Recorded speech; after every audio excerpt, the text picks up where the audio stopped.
مرد با دقت سوراخ کوچکی روی پوسته یک تخم مرغ ایجاد کرد و مقداری از زرده آن را بیرون آورد. سپس مخفیانه یادداشتی را داخل تخم مرغ قرار داد، سوراخ را با چسب بست و روی آن را رنگ کرد تا کاملاً طبیعی به نظر برسد. بعد از آن منتظر فرد مورد نظرش ماند. ناگهان احساس کرد کسی او را تعقیب می‌کند. او وانمود کرد که در حال خواندن روزنامه است و متوجه شد 2 مأمور مراقبش هستند. او می‌دانست اگر از دست آنها فرار نکند نقشه‌اش شکست خواهد خورد. در همان لحظه جمعیتی از آنجا عبور کردند.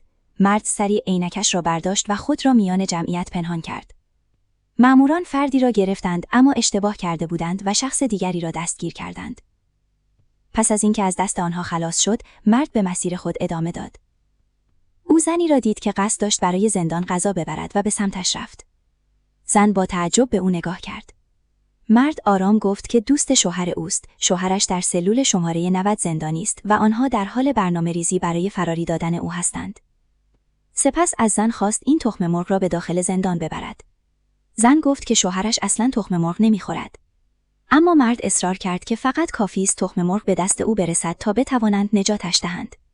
زن دقیقاً متوجه منظورش نشد، اما در نهایت قبول کرد و تخم مرغ را همراه غذا به زندان برد. وقتی زندانی تخم مرغ را دید، عصبانی شد. او نمی‌فهمید چرا همسرش چنین چیزی برایش فرستاده است. اما جک با غریزه تیز خود احساس کرد که موضوع مشکوک است. او وانمود کرد که تخم مرغ را دوست دارد و شروع کرد با دقت پوست آن را کندن.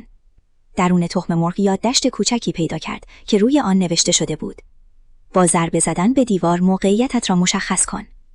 جک فوراً فهمید که هم‌تیمی‌هایش قصد دارند او را فراری دهند. یکی از زندانیان نزدیک کنجکاو شد و به یادداشت نگاه کرد. جک برای مخفی نگه داشتن نقشه سریع هم یادداشت و هم تخم مرغ را بلعید.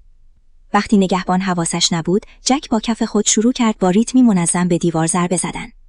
در همین زمان هم‌تیمی‌هایش در فاضلات زیر زندان بودند و با استفاده از گوشی پزشکی به صدای ضربه‌ها گوش می‌دادند. حدود 1 ساعت بعد بالاخره صدای او را پیدا کردند. 2 طرف با استفاده از کد مورز موقعیت یکدیگر را تایید کردند. پس از اطمینان از محل دقیق، مواد منفجره را در نقطه مناسب کار گذاشتند و فتیله بلندی را روشن کردند. چند لحظه بعد انفجار مهیبی رخ داد و دیوار سلول فرو ریخت. مأموران با شنیدن صدای انفجار به سمت سلول دویدند، اما دیگر دیر شده بود. جک از سوراخ ایجاد شده فرار کرده بود و توانسته بود از زندان بگریزد.